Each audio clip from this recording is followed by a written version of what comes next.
స్లోగా మీరు చెప్పిన 6 గ్యారంటీలు చూసి జనం ఓటు వేశారు. వాటిని నెరవేర్చడంలో మీకు తలప్రాణం తోక్కొస్తుందంటున్నారు. నెరవేర్చడానికి గవర్నమెంట్ ఫామ్ చేస్తాం. సో ఇప్పుడు కూడా చూస్తే మీకు చాలా విషయాలకి ఇంకా స్పష్టత లేదు, అమలు ఎలా పడుతుంది. మహిళలకి ఫ్రీ బస్ రైడ్ అని చెప్పారు. మొన్న సజ్జనార్ గారు వచ్చి చిన్న డిస్టెన్స్లకి వెళ్ళకండి పిలుపునిచ్చారు. దాన్ని ఎలా అర్థం చేసుకోవాలి? కొంతవరకు వెళ్ళడం. ఏంటండి కాంగ్రెస్ పార్టీలో అంత నచ్చేసిన విషయం మీకు? మినిస్టర్ చెయ్యాలన్నా, ఎమ్మెల్యే చెయ్యాలన్నా పర్మిషన్ వెళ్ళి కేసీఆర్ని అడగాలి, కేటీఆర్ని అడగాలి, కవితని అడగాలి, హరీష్ రావుని అడగాలి. నలుగురు సీఎంలు కదండి వాళ్ళకి. ఓహో, 4 సీఎం నుంచి ఇప్పుడు ఒక సీఎంకి వచ్చింది. సో ఇప్పుడైతే మీరు యూఆర్ ఆస్పైరింగ్ ఫర్ భువనగిరి మీకు ఇస్తారని చెప్పి కొంతమంది సర్కిల్స్లో టాక్. అంటే మీరు ఎవరి వర్గం అని చెప్పుకోవచ్చు కాంగ్రెస్ పార్టీ సముద్రంలో? మెయిన్ ఇన్స్పిరేషన్ డీకే గారు. సో మొన్న అయితే మరి డీకే గారి చొరవతోటే మీరు కర్ణాటకకి మీకు అవకాశం వచ్చిందా? ముఖ్య పాత్ర పోషించారు.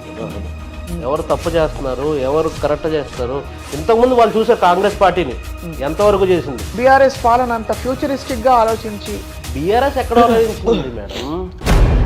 ఎలా మంది కాంగ్రెస్ గవర్నమెంట్లోనే కదా. కేసీఆర్ గారి ఫేస్బుక్ పేజ్ చూడలేదేమో మీరు?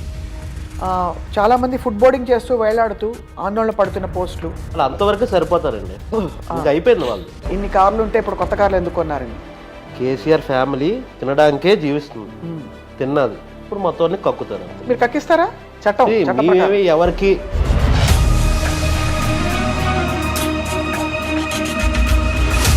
మోదీ గారి పాలన బాగాలేదంటారు అయితే? ఏంటండి క్లాప్స్ కొట్టడం అని. అదే కాంగ్రెస్ గవర్నమెంట్ ఉంటే ఏం చేసేది సార్? ఏం చేసేవారు? కర్ణాటకలో గెలిచిన తర్వాత చేతులు ఎత్తేసింది ప్రభుత్వం, చేయలేక చాలా విషయాలని చెప్పి. చేతులు ఎత్తలేదు మేడం.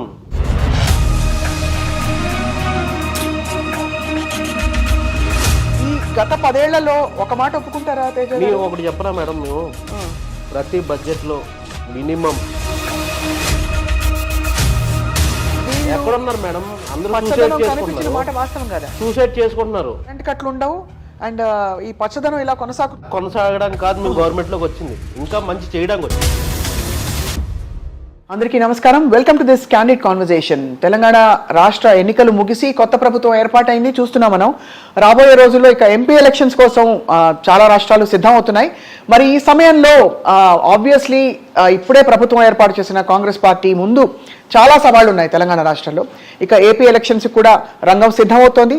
అండ్ ఇదే తరుణంలో ఎంపీ ఎలక్షన్స్లో దాదాపు ఒక ప్రాబబుల్ క్యాండిడేట్ అని అందరూ మాట్లాడుకుంటున్న young leader from Congress party ఎవరంటే చల్లా తేజ గారు. దాదాపు 2013 సంవత్సరం నుంచి ఇప్పటి వరకు యంగ్ స్టూడెంట్ లీడర్గా, యూత్ లీడర్గా ఆయన కాంగ్రెస్ పార్టీకి ఎంతో సేవ చేసి ఇప్పుడు చాలా నమ్మకంగా ఉన్నారు. ఈ రాబోయే ఎలక్షన్స్లో మరోసారి కాంగ్రెస్ తన ప్రతాపం చూపిస్తుందని చెప్పి. ఇంకా దేశవ్యాప్తంగా రాజకీయాలు ఎలా ఉన్నాయి, రాష్ట్ర రాజకీయాల సంగతి ఏమిటి మాట్లాడదాం.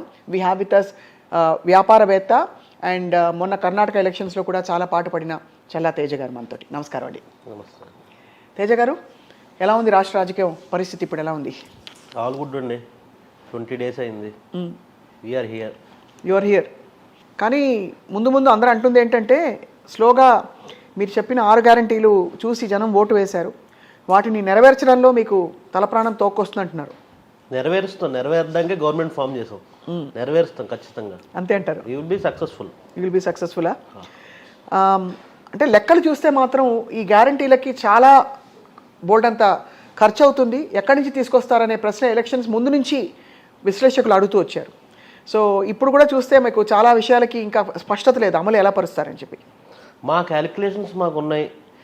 బీఆర్ఎస్ గవర్నమెంట్ ఏదైతే చేసిందో అంతా కరప్షను, మొత్తం డబ్బులు మొత్తం వాళ్ళు తినడమే సరిపోయింది తప్ప గవర్నమెంట్కి ప్రజలకి ఏం చేయాలి, ఏం చేయకూడదు అని చెప్పని ఏ రోజు ఆలోచించలేదు. అలా ఆలోచించుంటే కనుక అందరికీ ఇల్లులు మొత్తం అన్నీ ఇచ్చేవు కదా. ఇప్పుడు మేము ప్రజలకు ఏం కావాలో అని చెప్పని ఆలోచిస్తున్నాం. రైట్. ప్రజలకు ఏం కావాలో ఆలోచిస్తున్న క్రమంలో ఇప్పుడు ఆఫ్కోర్స్ విమర్శలు చేస్తున్నాం అనుకోకండి. మహిళలకి ఫ్రీ బస్ రైడ్ అని చెప్పారు.